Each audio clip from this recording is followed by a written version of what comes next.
ಹೇ ಸ್ನೇಹಿತರೆ, welcome to our channel Sandalwood to sand dunes Dubai. Actually ನಮಗೆ ನೇಪಾಳಲ್ಲಿ city ಸುತ್ತೋವಂಥ ಯಾವ ಪ್ರೋಗ್ರಾಮು ಇರಲಿಲ್ಲ. ಪಶುಪತಿನಾಥ್ ಮನೋಕಾಮನಾ ಟೆಂಪಲ್ ಮುಗಿದ ಮೇಲೆ ವೆರಿ ನೆಕ್ಸ್ಟ್ ಡೇ ನಮ್ಮದು ಭೂತಾನ್ಗೆ ಹೋಗುವಂಥ ಒಂದು ಪ್ರೋಗ್ರಾಮ್ ಇತ್ತು. ಆದರೆ ನಮಗೆ ಯಾಕೆ ಭೂತಾನ್ಗೆ ಹೋಗೋಕ್ಕಾಗಿಲ್ಲ ಅನ್ನೋದನ್ನು ನಾನು ಈ ವಿಡಿಯೋ ಎಂಡಲ್ಲಿ ತಿಳಿಸ್ತೀನಿ. ನನಗೆ ಈ ಸ್ಟ್ರೀಟ್ ನೋಡ್ತಾ ಇದ್ದರೆ ಯಾಕೋ ನಮ್ಮ ಅವೆನ್ಯೂ ರೋಡ್ ಥರ ಅನಿಸುತ್ತೆ. ನ್ಯಾರೋ ರೋಡ್ಸ್ ಮತ್ತು ಸಣ್ಣ ಸಣ್ಣ ಅಂಗಡಿಗಳು. ಇಲ್ಲಿ ನಾನೊಂದೆರಡು ಪಶ್ಮಿನಾ ಶಾಲ್ ಕೊಂಡ್ಕೊಂಡೆ.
ರೋಡೆಲ್ಲ ನೋಡಿ ಎಷ್ಟು ನೀಟಾಗಿದೆ ಅಂತ, ತುಂಬ ನೀಟಾಗಿದೆ, ಗಲೀಜೇ ಇಲ್ಲ ರೋಡಲ್ಲಿ.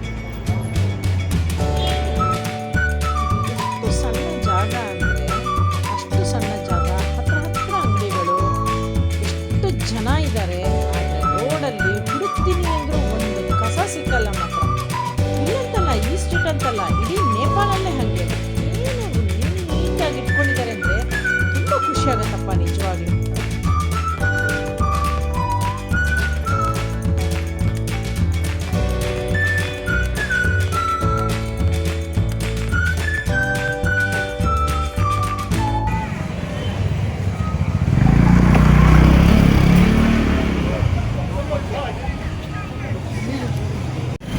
ಈ ಮಾರ್ಕೆಟ್ ಹೆಸರು ತಾಮಿಲ್ ಮಾರ್ಕೆಟ್. ರಾತ್ರಿ ಹೊತ್ತಲ್ಲಿ ತುಂಬ ಚೆನ್ನಾಗಿ ಕಾಣಿಸ್ಬೋದು, ಯಾಕಂದರೆ ನೋಡಿ ಲೈಟ್ಸ್ ಫುಲ್ಲು, ಇಡೀ ಸ್ಟ್ರೀಟ್ಸ್ ಲೈಟ್ಸ್ ಇದೆ. ಈ ಥರ ತುಂಬ ಚೆನ್ನಾಗಿ ಕಾಣಿಸ್ಬೋದು ರಾತ್ರಿ ಹೊತ್ತಲ್ಲಿ.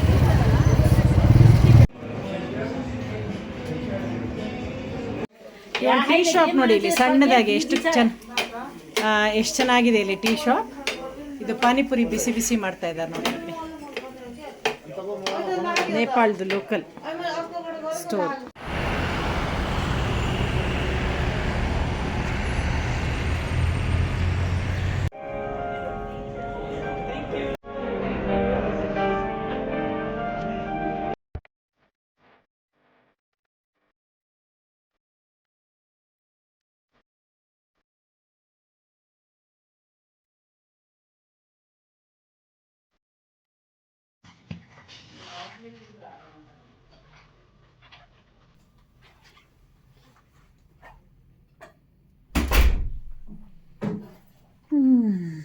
ಫೈನಲಿ ಹೋಟೆಲ್ ರೂಮಿಗೆ ಬಂದು ಸೇರ್ಕೊಂಡ್ವಿ.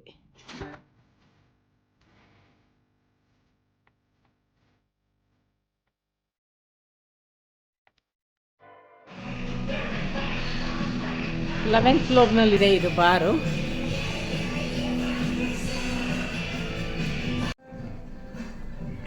ಹೇ ಸ್ನೇಹಿತರೆ,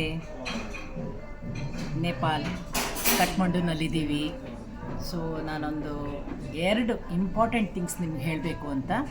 ಒಂದೇನೆಂದರೆ, ನಾವೇನು ಮಾಡಿದ್ವಿ ಅಂದರೆ ನೇಪಾಳಿಗೆ ಬರೋಕ್ಕೆ ಮೊದಲು ಏರ್ಟೆಲ್ ಅದೊಂದು 10 days ಪ್ಯಾಕೇಜ್ ಇದೆ ಅಲ್ವಾ, ಅದನ್ನು ತೊಗೊಂಡು ಬಂದ್ವಿ. ಏನಂದರೆ ಇಲ್ಲಿ ಡೇಟಾ ಎಲ್ಲ ಸಿಕ್ಕತ್ತೆ ನಮಗೆ, ಪರವಾಗಿಲ್ಲ ಅಂತ. ಬಂದಿದ್ದು ಅರ್ಧ ದಿನ ಡೇಟಾ ಸಿಕ್ತು, ಆಮೇಲೆ ಏನೂ ಸಿಕ್ಕಲಿಲ್ಲ. ಸೊ ನೀವು ಮಾತ್ರ ಹಾಗೆ ಮಾಡಬೇಡಿ. ಬಂದಿದ ತಕ್ಷಣ ನೀವು ನೇಪಾಳಲ್ಲಿ ಏರ್ಪೋರ್ಟಲ್ಲಿ ಇಳಿತಾ ಇದ್ದಂಗೆ ಒಂದು ಸಿಮ್ ಒಂದು ತೊಗೊಂಡ್ಬಿಡಿ, ಸೊ ದಟ್ ಆ ಪ್ರಾಬ್ಲಮ್ ಇರಲ್ಲ. ಇಲ್ಲಾಂದರೆ ನಮಗೆ ತುಂಬಾ ಕಷ್ಟ ಆಗುತ್ತೆ. ಇದು ಒಂದು. ಎರಡನೇ ಎಕ್ಸ್ಪೀರಿಯೆನ್ಸ್ ಏನಂದರೆ, ನಾವು ಹೇಗೆ ನಮ್ಮದು ಟೂರ್ ಪ್ಲ್ಯಾನ್ ಇತ್ತು ಅಂದರೆ ಬ್ಯಾಂಗ್ಳೂರ್ ಟು ನೇಪಾಳ್ ಟು ಭೂತಾನ್, ನಮ್ಮದು ಇದು ಟೂರ್ ಪ್ಲ್ಯಾನ್. ಸೊ ನಮ್ಮದು ನೇಪಾಳ ಎಲ್ಲ ಆಯಿತು, ಪಶುಪತಿನಾಥ್ ಟೆಂಪಲ್ ಆಯಿತು, ಮನೋಕಾಮನಾಥ್ ಟೆಂಪಲ್ ಆಯಿತು, ಎಲ್ಲ ತುಂಬ ಚೆನ್ನಾಗಾಯಿತು. ನೀವೆಲ್ಲ ಈಗಾಗಲೇ ನೋಡಿದ್ದೀರಾ ಅನಿಸುತ್ತೆ. ಸೊ ಏನಾಯಿತು ಅಂದರೆ, ನಾವು ಏರ್ಪೋರ್ಟಿಗೆ ಹೋದ್ವಿ ಇವತ್ತು ಬೆಳಿಗ್ಗೆ. ಹೋಗಿಬಿಟ್ಟು ಕೌಂಟ್ರಲ್ಲಿ ನಾವು ಟಿಕೆಟ್ ತೋರಿಸುವಾಗ ಅವ್ರು ಹೇಳ್ತಾರೆ NOC ನಿಮಗೆ ಇಂಡಿಯನ್ ಎಂಬಸಿಯಿಂದ ಬೇಕು ಅಂತ. ನಮಗೆ ಗೊತ್ತೇ ಇರಲಿಲ್ಲ. ಸೊ ಯಾಕಪ್ಪ NOC ಬೇಕು ಅಂದರೆ, ಈಗ for example Bangalore to Nepal to Bangalore ಹೋಗಿದ್ದಿದ್ರೆ NOC ಅದೆಲ್ಲ ಏನೂ ಪ್ರಾಬ್ಲಮ್ ಇರಲಿಲ್ಲ. ಇದೇನಂದರೆ ಇದು ಥರ್ಡ್ ಕಂಟ್ರಿಗೆ ಹೋಗ್ತಾ ಇದ್ದೀವಿ ನಾವು. ಸೊ ಅದು ನೇಪಾಳ ರೂಲ್ಸ್ ಏನಂದರೆ ಇಂಡಿಯನ್ ಎಂಬಸಿಯಿಂದ NOC ಇರಬೇಕು ಅಂತ. ನಮಗೆ ಗೊತ್ತೇ ಇರಲಿಲ್ಲ. ಹಾಗಾಗಿ ನಮ್ಮದು ಇವತ್ತು ಬೆಳಗಿನ ಫ್ಲೈಟ್ ಮಿಸ್ ಆಯಿತು. ಓಪನ್ ಆಗೋದು ಇಂಡಿಯನ್ ಎಂಬಸಿ 9 o'clock, ಡಾಕ್ಯುಮೆಂಟ್ಸ್ ಎಲ್ಲ ಆಕ್ಸೆಪ್ಟ್ ಮಾಡೋದವರು 10 ಗಂಟೆಗೆ, ಆಯಿತಾ. ಆಮೇಲೆ ಕ್ಯೂನಲ್ಲಿ ನಿಂತ್ಕೊಂಡಿದ್ವಿ ನಾವು. ಕ್ಯೂನಲ್ಲಿ ನಿಂತು ಒಂದು 10:15 ಹಂಗೋ ಏನೋ ಒಳಗಡೆ ಹೋಗುವಾಗ ಅಲ್ಲೇ ಎಂಟ್ರೆನ್ಸಲ್ಲಿ ಡಾಕ್ಯುಮೆಂಟ್ಸ್ ಎಲ್ಲ ಚೆಕ್ ಮಾಡ್ತಾರಲ್ಲ, ಅವ್ರು ಹೀಗೆ ನೋಡ್ಬಿಟ್ಟು ಹೇಳಿದ್ರು. ನಾವು ಇದೆಲ್ಲ ಎಕ್ಸ್ಪ್ಲೇನ್ ಮಾಡಿದ ತಕ್ಷಣ ಹೇಳಿದ್ರು, ನೀವು ಕ್ಯೂನಲ್ಲಿ ಯಾಕೆ ನಿಂತ್ರಿ, ಇದು ಎಮರ್ಜೆನ್ಸಿ ವಿಷಯ, ನೀವು ತಕ್ಷಣ ಬರಬೇಕಿತ್ತು, ನಾವು ನಿಮ್ಮನ್ನು ಒಳಗಡೆ ಕಳಿಸ್ತಾ ಇದ್ವಿ. ನಿಜವಾಗ್ಲೂ ಒಂಥರ ತುಂಬಾ ಖುಷಿ ಆದಂಗೆ ಆಯಿತು. ಆಮೇಲೆ ಅವ್ರು ಹೇಳಿದ್ರು, ಏನೇನಪ್ಪ ಡಾಕ್ಯುಮೆಂಟ್ಸ್ ಬೇಕು ಅಂತಂದರೆ ಪಾಸ್ಪೋರ್ಟ್ ಕಾಪಿ, 2 ಫೋಟೋಗ್ರಾಫ್ಸ್, ಆಮೇಲೆ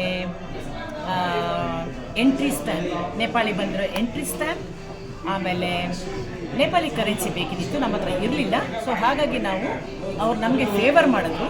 2100 ನಮ್ಮದು ಇಂಡಿಯನ್ ರುಪೀಸ್ ಕರೆನ್ಸಿ ಬಂತು, ಅದು ಪೇ ಮಾಡಬೇಕಾಗಿ ಬಂತು. ಇಷ್ಟು ಮಾಡಿದ ತಕ್ಷಣ ನಾವು ಆ್ಯಕ್ಚುಲಿ 12:30 ಹಾಗೆ ಕ್ಲೋಸ್ ಆಗಿಬಿಡುತ್ತೆ, ಈ ಡಾಕ್ಯುಮೆಂಟ್ಸ್ ಎಲ್ಲ ಇಸ್ಕೊಳ್ಳೋದೆಲ್ಲ ಕ್ಲೋಸ್ ಆಗಿಬಿಡುತ್ತೆ. ಬಟ್ ನಮ್ದು ಇದೆಲ್ಲ ಈ ಏರ್ ಟಿಕೆಟು ಅದು ಇದು ಎಲ್ಲ ಮಾಡ್ಕೊಂಡು ಬರೋಷ್ಟೊತ್ತಲ್ಲಿ ಫುಲ್ಲು ಲೇಟ್ ಆಯಿತು. ನಮ್ಮದು 1 o'clock ಆಗೋಯ್ತು. ಅಯ್ಯೋ ಏನಪ್ಪ ತೊಗೊಳ್ತಾರೋ ಇಲ್ವೋ ಅಂತ ನಿಜವಾಗ್ಲೂ ನಮಗೊಂಥರ ಟೆನ್ಷನ್ ಆಗಿತ್ತು. ನೋಡಿದ್ರೆ ಪಾಪ ಆಫೀಸರ್ಸ್ ಬಂದು ನಮ್ಮನ್ನು ಕರ್ಕೊಂಡು ಹೋಗಿ ಅವ್ರು ಆಮೇಲೆ ಇದೆಲ್ಲ ಮಾಡಿ ನಮ್ಮನ್ನು ಅಲ್ಲೇ ಕೂರಿಸಿ ವಿದಿನ್ 5 minutes ನಮಗೆ ಅವ್ರು ಕೊಟ್ಟಿದ್ದಾರೆ ಏನು NOCನ. ಇಲ್ಲಾಂದರೆ ರೂಲ್ಸ್ ಪ್ರಕಾರ ಏನು 12:30 ಒಳಗಡೆ ಅವ್ರು ಆಕ್ಸೆಪ್ಟ್ ಮಾಡ್ತಾರೆ. 1 hour ಮೇಲೆ ನಮಗೆ ಅವರು ಡಾಕ್ಯುಮೆಂಟ್ಸ್ ಕೊಡಬೇಕು. ಅಲ್ಲೇ ಕೂರಿಸಿ 5 ನಿಮಿಷದಲ್ಲಿ ಕೊಟ್ಟರು. ನಿಜವಾಗ್ಲೂ ಇಂಡಿಯನ್ ಎಂಬಸಿ